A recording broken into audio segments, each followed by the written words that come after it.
and welcome to Americans Learn. My name is Lauren, and today I am going to be looking at a fat electrician video. Coke's secret recipe is the world's biggest psyop. That makes sense, actually. It feels like the 11 herbs and spices, you know? It's like, yeah, it's a secret. Okay. I'm looking forward to see what he has to say about it, though, because I like these little delves into the weird side of certain businesses. So without further ado, let's begin. You know it's going to be a good video when I am legitimately worried about getting sued. Yeah! Ooh, fun! Today we're talking about the biggest, most successful psyop of all time when a Confederate colonel got wounded on the battlefield, got addicted to morphine, so in order to overcome his morphine addiction, created a new medication made out of wine, caffeine, and cocaine that he would later market as a soft drink that would become the most popular soda of all time. Dang. Coca-Cola. I can feel the cease and desist already, but we're going to get into it right after word from our sponsor. Okay. Me. What Look at her. are you wearing? In her cute little I like it. I mean, midwife it's cute. outfit. You've been watching way too much Hell on Wheels, though. Well, I like their style. I like her bayonet. Dress. I actually got you this hat. Yeah! It's Come find great. me. What is happening right now? I love it. You love it. Do you want to watch me churn butter or not? Yes, you do. I gotta go. I'll be Amazing. Anyways, delete me. was so good. For the channel, you guys know. I love it. You give them money, they make sure the data brokers on the internet are not selling your personal information. New favorite commercial from them. Required to stop selling your information if you ask them to the right way. Unfortunately, each data broker has a different right way. And Delete Me knows all of them. Not only do they go and they get all that information taken down, they continue to monitor all these data brokers in case they get your information again, and then they tell them to quit selling it again. Buh! You can actually do all that yourself. Buh! I mean, yeah, you could. You could also wire your own house and grow your own food, but at some point it becomes more cost and time effective to just let the professionals do their job. And plus, they'll Also, you should not be wiring your own house if you don't know what you're doing, just so you know. Like, oh my God, the number of house fires that are caused because some idiot thought that he could do his own electricity. No, just don't do it. It's bad. Like, oh my God. Don't. Pay somebody. Probably do a better job to begin with. I mean, here's the results they got for me. They reviewed over 18,000 listings from over 180 different data brokers and gotten over 3,000 listings removed almost every single month. If you're in the comments being like, I wired my own house and it's been fine, it's like, okay, then do you have an electrician's degree? If yes, then sure, wire your own house. Do you not? Like, did you not learn how to be an electrician from like an accredited source or whatever? Then you're lucky. Then you're lucky so far. Oh my God, we had some serious like issues with our lighting, and when we got the electrician in finally after like years, they were like,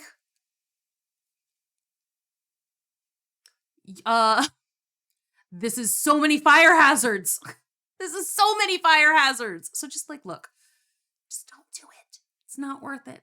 It's not and to worth be honest, it. I have absolutely no idea how long that would have taken. You probably did a me to bad do it if job. I decided to do it myself, but I'm 100% sure I would rather just pay Delete Me like $6 a month to do it for me. So if you're I like don't me doubt and that it Delete Me a works. try, I'm gonna have a link and a discount Your code down below. electrician Let's get back to the thing. video. I'm All right, sure it worked. With John Pemberton, a man that received his medical degree at the age of 19 years old, who would then go on back to in the be day, a it didn't colonel matter. in the Civil War and receive a saber wound at the Battle of Columbus and subsequently get addicted to morphine. See, the thing is though, back in the day, getting your medical degree kind of meant like writing yourself like a letter that said, I have a medical degree. It was not hard to get your medical degree in that time. Just in general. Being a doctor, John realized that being addicted to morphine was not ideal, so he needed to find an alternative, and the one thing he found that worked was a cola wine called Vin Mariani. Now, coca wine at this point in time was a pretty popular product. It was exactly what it sounds like. It was wine mixed with coca leaves, and coca leaves is what you derive cocaine from. Yes. I know what you're wondering. How much party powder are we putting inside of this wine? Great question. Well, Vin Mariani, for example, was approximately 7.2 milligrams of cocaine per fluid ounce, and a bottle was about 25 ounces for about a total of 180 milligrams of Colombian nose torque. Why don't you explain this to me like I'm 5? That's a lot. Milligrams, not super helpful in trying to figure out how much yayo they're actually putting inside the wine, so I'll put it to you this way. The devil's dandruff is not just an illegal street drug, it is a medication that is used in the medical industry for certain medical procedures, and according to the standards of those procedures, the maximum dose that you should give someone is approximately 160 milligrams. And according to Google, the average recreational dose is approximately 30 to 70 milligrams, so it's safe to say they're putting a lot of Peruvian marching cocaine powder inside of That's the a bit. wine. And this Quite a apparently bit. helped John Pemberton with his morphine addiction for obvious reasons. So you may want to ask your doctor Gave him a about coke addiction a little instead. bump. So after a while, Little John bump. is like, you know what? I should make my own version of this. I should make an even better version. You know what this needs? It needs caffeine in it as well. I will not make garbage. We will produce a chemically pure and stable product that performs as advertised. So he essentially makes a knockoff of Vin Mariani's Coca wine and then adds cola nuts to get caffeine in there as well. All And his right, recipe just get has about real 4 milligrams jazzed. of caffeine and about 9 milligrams of nose beer. Coca leaves, coca, cola nuts, cola. This is where we get There's no way this tasted good, right? Like off the bat, just like it's like some kind of wine with Coke and like cola. Like there's no way this tasted good. Coca-Cola from. It all makes sense now. Oh, So Red he Dead brings Redemption. Coca-Cola Hi. to market, marketing it as a medication in 1866, and I within mean- a matter of months, the county that he resides in, Fulton County out of Atlanta, passes a temperance legislation that they are going to ban alcohol, so he can no longer have wine inside of Coca-Cola, so he has to switch over and changes it to carbonated water. The problem is, taking the wine out and adding carbonated water makes the entire thing taste like crap, and Okay, so it tasted okay because of the wine. I'm just trying to imagine, like, ugh, mixing. Ugh. I just can't imagine that wine with cocaine would taste good. And last time I made comments about that, people were like, why does Lauren know what cocaine tastes like? It's like, look, use your imagination. I'm sure that it doesn't taste good. Like, there's no way it tastes good. Like, oh, I like his little expression here. Just thinking, no little white powders taste good. Baking soda by itself doesn't taste good. Flour by itself doesn't taste good. Too much salt by itself doesn't taste good. Too much sugar by itself is a pixie stick. That's delicious. That's something completely different. My point is, in general, don't taste good. Little white powder tasting bad. nobody's going to want to drink it, so he adds a shit ton of sugar. Sugar. There it is. More. So he takes that to market and starts selling that as an over-the-counter All right. medication to treat general exhaustion and headaches because Okay, apparently well, it's hard to have a sure. headache when you can't feel your face. So he's Also, I will say, I was like, exhaustion, sure. I was like, anxiety? I don't think it would help with anxiety also. There's too much jitter in there to like care for your anxiety. I feel like it would just ramp up your anxiety. sells that for a couple of years, and then he is diagnosed with an aggressive form of stomach cancer that rapidly brings Oh, about the end of his dang. life. But right before That his sucks. passing, he determines that his son does not want to take over the family business, so he sells it to a local Atlanta pharmacist by the name of Asa Chandler for approximately $300, which is His about eyes are piercing. 10 grand today. Damn good deal. Now, when Asa takes over the company, they are not making a lot of Piercing money. eyes. They're not selling a whole lot. That's why it was sold for such a low price. But he gets to marketing right away. He uses his pharmacy. He reaches out to all of his pharmacist buddies, gets the names and addresses of every single person that's getting any type of medication, and just starts sending them coupons for a free sample of Coca-Cola. And he Nice. does this in the hope that it would bring about a new wave of lifelong customers to Coca-Cola, and it was definitely him operating on blind hope and faith, not him being a pharmacist knowing for a fact that he was giving out coupons for free caffeine and cocaine-laced. It's so addictive. Oh my god, that's neat. It's like, oh, I really hope that this works out for me. I hope that people just like my product, not that they get addicted to it. Oh man. As a pharmacist, you probably would have had some idea about that. Although I'm thinking it's 1800s, right? So I'm like, how knowledgeable about addiction were they in the 1800s? Like, did they know that like drinking or like things could alter your brain chemistry in a way that made you super dependent on them? Like, I know that like in the beginning, it was like he was talking about the guy was he knew he was addicted to morphine. But I just mean, did the layperson know that it's like, oh, well, I've altered my brain chemistry? Because I know that like in like 1896 or whatever, you know, when like, because like cocaine wasn't like illegal really like at the time. So like Sherlock Holmes and the Arthur Conan Doyle novels or whatever, he was, you know, he would take cocaine. I think he was an injectable when he used it. But like Watson, his friend, was like, I'm a doctor, this isn't good for you, you shouldn't be using this. But most people were just like, it's fine. Like, it's like they just didn't think about it, from what I recall. So it wasn't like a class A substance at that time. It was just like doctors a lot of them were like, oh, maybe not.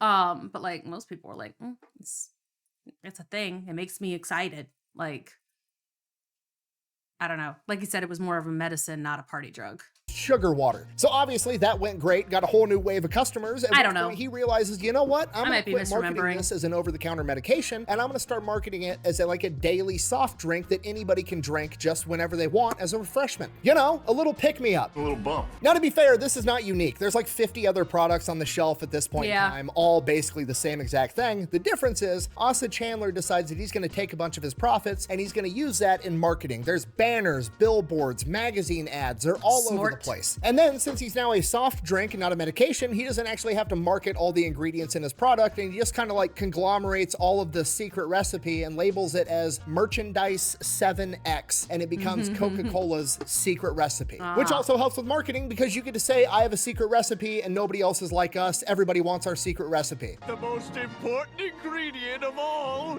4 heaping pounds of freshly ground. I warned you. And in doing that, Coca-Cola becomes the name brand popular version of all these products, and that's the one that succeeds the most. So by the 1890s, things are going great for Coca-Cola, and then in 1895, they revolutionized marketing by coming out with a new marketing campaign known as the Coca-Cola Girls. Basically, they figured, you know what would go great with our party powder Like drink? Jack Daniel's Attractive girls. females. This is one of the first cases of sex cells ever used. Now, to us, this dang, seems good for obvious, them, but this is figuring it like out. the first time this has ever happened. So at the time, this was like a stroke of genius that would go on to become one of the standards of marketing for the rest of forever. And from here, they just keep going. They just keep putting more and more of their profits back into marketing. When radio becomes popular, they've got ads all over the radio. Smart. When TV becomes popular, they've got ads all over the TV. They start working with actors and famous athletes. Coca-Cola is absolutely everywhere. But then they experience kind of a setback because by the early 1900s, the United States government is really cracking down on Monopolies? I'm running out of euphemisms for cocaine. Nose candy. They're really cracking down on nose candy. And this, in large part, is kind of fueled by racism. Yes. There's literally a New York Times article that I'm not even going to read the title of that goes on to claim that when a black man takes cocaine, he becomes impervious to bullets. I'm not joking. Here's the article. So now Coca-Cola's got to take the booger sugar out of the secret recipe, but guess what? So does everybody else. So Coca-Cola isn't really affected and they remain the dominant actor in the soft drink arena. I am invincible. So by the 1920s, they're crushing it. They've got the entire market on lock and they're like, who do we target next?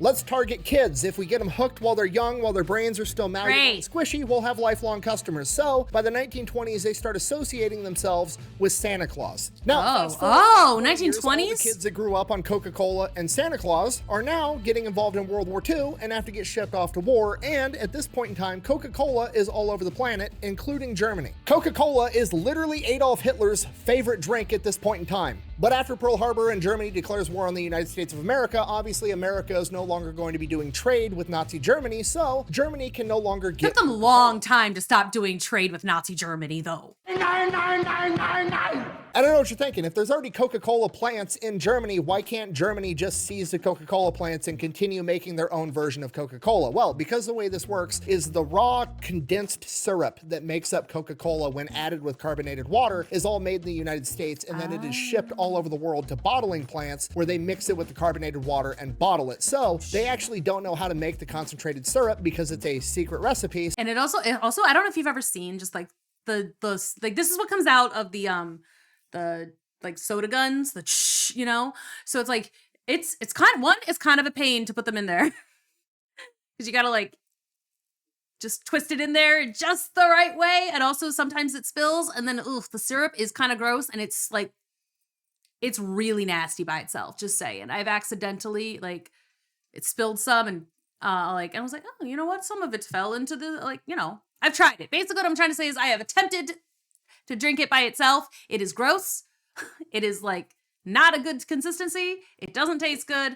And granted, I've never been a huge fan of Coca-Cola anyway. Not really a big soda drinker, but the syrup itself it feels so nasty if it gets on your hands, which it will if you're unscrewing the hoses and rescrewing them back in again. It's like, anyway, nasty stuff. But yes, So once they cut off the supply of concentrated syrup, they can no longer make Coca-Cola. So these bottling plants in Germany need to come up with their own version of Coca-Cola, and they don't know what they're doing, so they just start using a bunch of food waste, like extra fiber and stuff left over from fruit, and they end up making a fruitier version of Coca-Cola that ends up being called Fanta, and this is where Fanta comes from. Now, Really? on the American front, they're starting to ration things, and one of the biggest things that gets rationed is Fantas are sugar. gross too. So Coca-Cola ends up, paying a bunch of politicians and then going over to these rationing boards and are like, hey, Coca-Cola is essential. You can't cut our sugar ration. And thanks to paying off politicians and also everybody loving Coca-Cola at this point in time, the government agrees. So Coca-Cola is allowed to keep putting just as much sugar into their drink as they always have. And most other brands are forced to cut back on the sugar, making Coca-Cola by far and away the best soda around. Makes sense. Need sugar! Hey, they're not riding the white horse anymore. And then Coca-Cola has a stroke of genius. I don't know if they intended it to work out this way, but it did. I mean, they've been pretty smart the whole time. Hey, we support the American troops. We're going to guarantee that any American service member, no matter where they are in the world, can get themselves a cold Coca-Cola for the same 5 cents. Look how happy they are. Oh, I mean, yeah, it makes sense. In a war zone, you get to drink some Coca-Cola. That would be the highlight of your day. And probably your month. We are literally willing to lose money on every single soda if it means getting these guys a taste of home. Now, Coca-Cola is supporting the troops, the American people love it, the government loves it, and Coca-Cola approaches the government and is like, hey, it's getting awfully expensive getting Coca-Cola all the way around the planet in the Pacific theater and the European theater. How would you guys feel about helping fund us build some more bottling plants out in more remote locations? So the US government and taxpayers essentially fund the building of 65 Coca-Cola bottling plants all over the world. Now, this does several things. A, it galvanizes the support of this entire generation that they now love Coca-Cola because it was the one thing they got to taste when they were away from home for 4 years fighting in World War II. And two, it exposes the rest of the world to Coca-Cola because now the American troops are drinking it and they're giving it out to all these other civilians and all these other territories that they're occupying, giving it even further reach all over the planet. That is brilliant. If you're not picking up what I'm putting down, I'm trying to tell you that Coca-Cola has just convinced the American taxpayer to fund their global expansion while the United States military turns into the biggest sales force on the planet. So World War II ends, Coca-Cola resumes control. You know what? Considering how they started with all the marketing and stuff that they were doing early on, it could have been I think that maybe that was on purpose. I think maybe someone in the upper echelon was like, we've already convinced the government to let us keep using as much sugar as we wanted.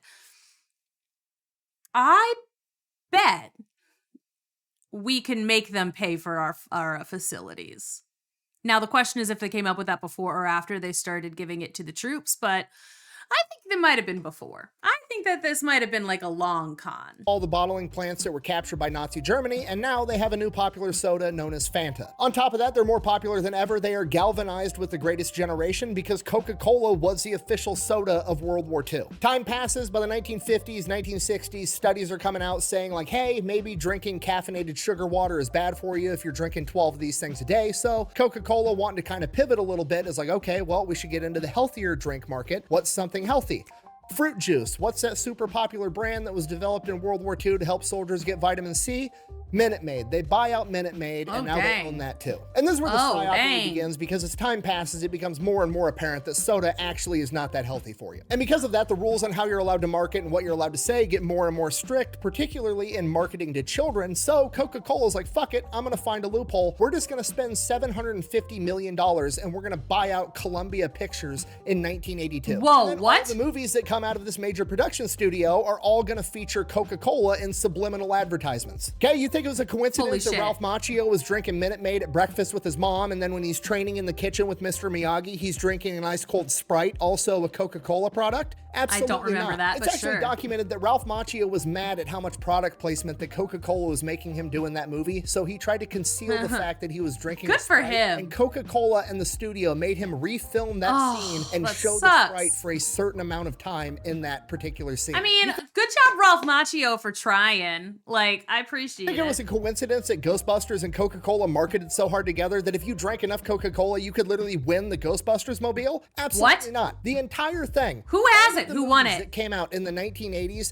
out of Columbia Pictures was one giant psyop to get you to drink Coca-Cola. It was so well known in Hollywood that Clint Eastwood refused to have any Coca-Cola products in any of his movies because he was mad that they cast Ralph Macchio as the Karate Kid and not his son. Oh, that's lame. Idiots. And the marketing Ralph doesn't stop Macchio there, did a right? good They job are as the targeting Karate kids Kid. all over the place. Officially, according to their policy, they don't market to anybody under the age of 13, which you can make an argument for with movies. However, I don't think you can really make an argument for that when you're putting your branding on a bunch of toys all over the toy Happy section, Meals? right? They're on trucks, they're on Barbie dolls, they've got game cell phone apps, they're sponsoring kids' sports teams, they're all over amusement parks, they're absolutely everywhere. This psyop is so effective, it literally changed the global perception of polar bears, okay? Polar bears are not friendly, cuddly animals that run around the Arctic chugging Coca-Cola. Polar bears are one of the most dangerous apex predators on the planet and one of the only animals known to actively hunt people.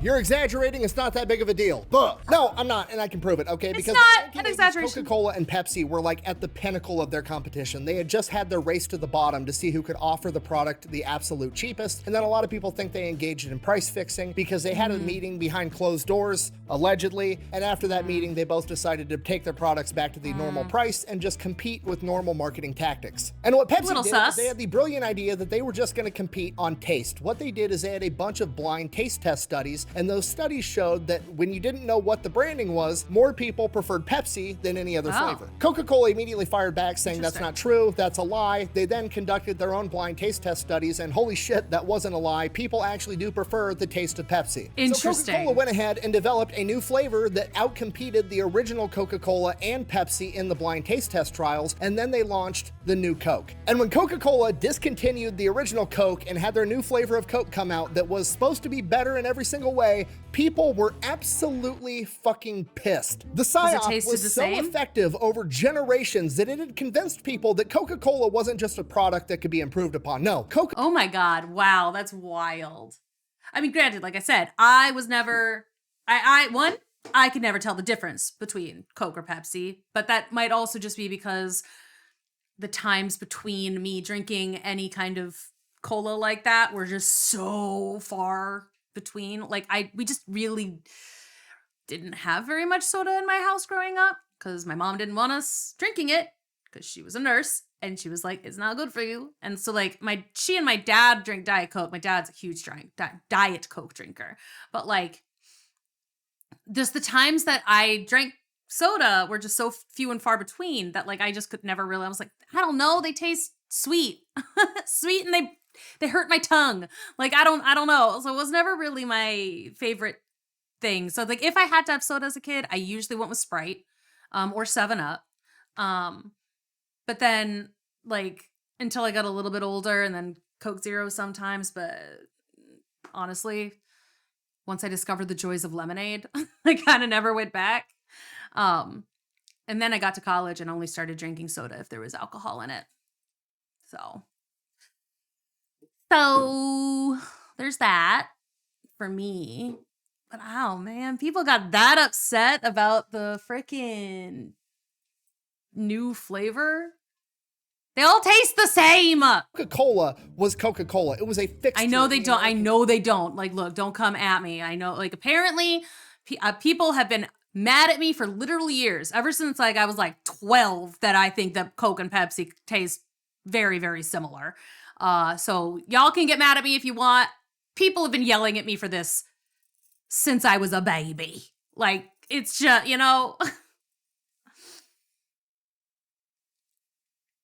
My opinion, they all taste the same and none of them taste as good. So there's that. Community. It was literally like a family relative and you can't mess with it, okay? It would be like if a scientist was like, hey, you know your cousin Jimmy? Great news. I've invented a new Jimmy that's better in every way. And you're like, that's great, but where the fuck is Jimmy? That motherfucker's not Jimmy. I am telling you right now, that motherfucker back there is not real. So Coca-Cola just takes an What's absolute that from? beating in the marketplace, okay? People are furious that they've changed Coca-Cola. So eventually they revert back, and it's a huge PR thing. Like, they finally brought Coca-Cola back, and their sales absolutely skyrocket. Which almost Interesting. makes you wonder if the entire thing was crazy. planned. And if it was, it would be the greatest marketing ploy of all time, but we can't prove that. Yeah, What I don't does know. prove is Wow. that Coca-Cola's marketing psyop over the course of generations was so outrageously effective that they could literally give the customer a better product in every way for the exact same price. And not only would the customers still prefer the original Coca-Cola, They're they would brainwashed, demand it. baby. And you can see it That's again crazy. with the secret recipe. The secret recipe is not secret. It's literally on Wikipedia. Yet Coca-Cola still has this like fancy ass vault with a palm scanner and an eye reader and like smoke and red lights and mist showing off where they hide Oh the my secret god, how fucking Disney World of them. That's hilarious. recipe. Everybody knows what the secret recipe is. All you got to do is Google it. It's right there for the taking, but nobody cares because it's still Coca-Cola. You could literally open up your own soda shop today with the exact same product as Coca-Cola, and guess what? Nobody's going to drink your shit because you're not Coca-Cola. You're not Cousin Jimmy. You're not a member of the family. You haven't been psyoped into existence for the last 4 generations. Also, that's not true. You can't just recreate Yeah, Coca-Cola no. because Coca-Cola has an exclusive deal with the Stefan Company, which is the only company allowed by the DEA to import coca leaves and de-cocainify them. So you wouldn't be allowed to get de-cocained coca leaves to put in your drink anyways. But my point still stands. Even if we lived in magical fairy tale land where you could get the coca leaves and you could somehow make the exact same product and somehow magically sell it for the exact same price despite Coca-Cola's overwhelming manufacturing and distribution capabilities, you would still fail outrageously for no reason other than the fact you're not Coca-Cola because they have the greatest psyop of all time They are in on your their head. side, and they will always win because of it. And we know this because there's been multiple times throughout history, the 50s, the 60s, the 70s, there's always somebody coming forward saying, we found Coke's secret recipe in some old document that we found in an auction house and blah, blah, blah, blah, blah. And every single time Coca-Cola just comes out and says, that's not the secret recipe. Nuh-uh. Is it the recipe that makes up Coca-Cola? Yeah, it absolutely is. But it's not the secret recipe because the secret recipe is not the chemicals and the oils and the coca leaves that Coca-Cola puts inside of their drink. The secret recipe is the marketing itself. The marketing that has gone on for generations. like it. It was so outrageously effective that it went from marketing into a psychological operation. That is the secret recipe of Coca-Cola, not the ingredients inside of it. And you want to know who knows this? Pepsi knows this because there was a disgruntled Coca-Cola employee that got a hold of executives over at Pepsi and offered to sell them Coca-Cola's secret recipe, but Pepsi realizes that it's not what makes up Coca-Cola. It's Coca-Cola's marketing and psyop itself that is the secret recipe. So instead of trying to buy the ingredient list that goes into Coke, they turn that motherfucker over to the FBI. Dang. Trade secrets. I mean, So yeah, in conclusion, Coca-Cola has the most successful marketing of all was a time. very I don't know illegal where thing the they did. line is that separates marketing Corporate and espionage. psychological operation, but I feel fairly certain in saying Coca-Cola passed it a while ago. Coca-Cola's marketing is so good, they literally took a Confederate colonel's recipe for his medication to help him overcome his morphine addiction and turned it into the most recognizable beverage and one of the most recognizable brands, period, on the planet. you know what? I'm noticing, just like based on the clips and stuff that he's using, this is how good the subliminal messaging is. I don't remember like seeing it in these movies, even the ones I've seen. I'm just like, oh, did Buddy the Elf drink straight? Yeah, I guess he did. I don't remember Ralph Macchio. I kind of remember the orange juice thing because it was like set up more like a commercial. Like, why was the orange juice out on the table instead of in the fridge or whatever? Like, I don't remember. I feel like I remember that. I've stopped him on some pretty choice facial expressions in this particular video, just saying. But like, I'm like, I don't even remember them using that.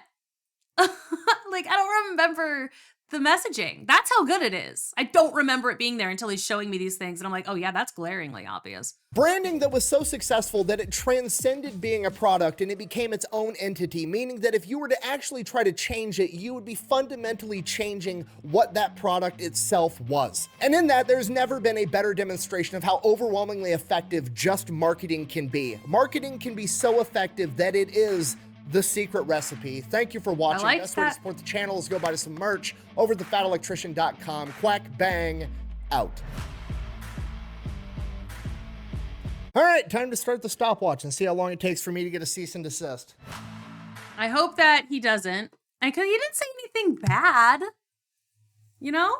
And anything that might have been bad, he put an allegedly in front of. So if he gets a cease and desist, I'll get the cease and desist. I don't want one of those. As long as they don't give me copyright strike, it's fine. Anyway, thank you so much for watching. Go enjoy a Coke, I guess. If you like that kind of thing, go ahead and let me know what your favorite soda is in the comments below. I guess like if I had to choose some kind of soda that I had to drink it would probably just be ginger beer. I mean, or ginger ale. If I had to be a soda, I would probably choose ginger ale. I like many kinds of ginger ale. Some of them are too sweet. That's the problem with sodas. Like usually if I'm drinking something carbonated, it's like a soda water or like a something of a seltzer of some kind because it's just not as sweet. It's just, they're so sweet. Oh my God. I remember one time, like I gave blood back in the days when I was allowed to give blood because like I wasn't super anemic. And like, I asked them for a Diet Coke because I was like, or a Coke Zero. Cause that's like, I was like, that's what I wanted. Cause they always give you a little something at the end, but they gave me a regular Coke. And I was like, I think I managed about 3 sips of it. And I was like, oh no, this is only sugar syrup. I can't drink this, even though it's supposed to replenish my blood sugar or whatever, because you took a lot of my blood away. Can't drink it. It was nasty. Granted, you know what? This also might be my mother's fault. I feel like I did drink Coke and stuff as a very little kid sometimes, but again, usually I chose Sprite.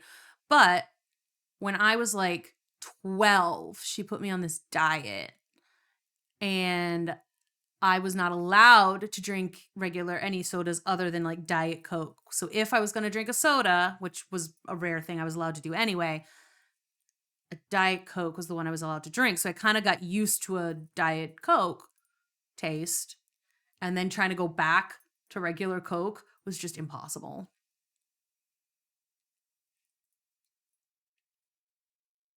Which honestly was probably for the best in the end. Like, again, like I said, I was never a big soda drinker in general.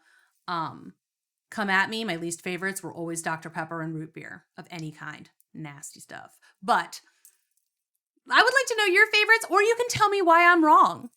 You can tell me why I'm wrong in the comments and how incorrect I am and how like morally bankrupt I am. You can tell me all of that stuff because of my soda opinions.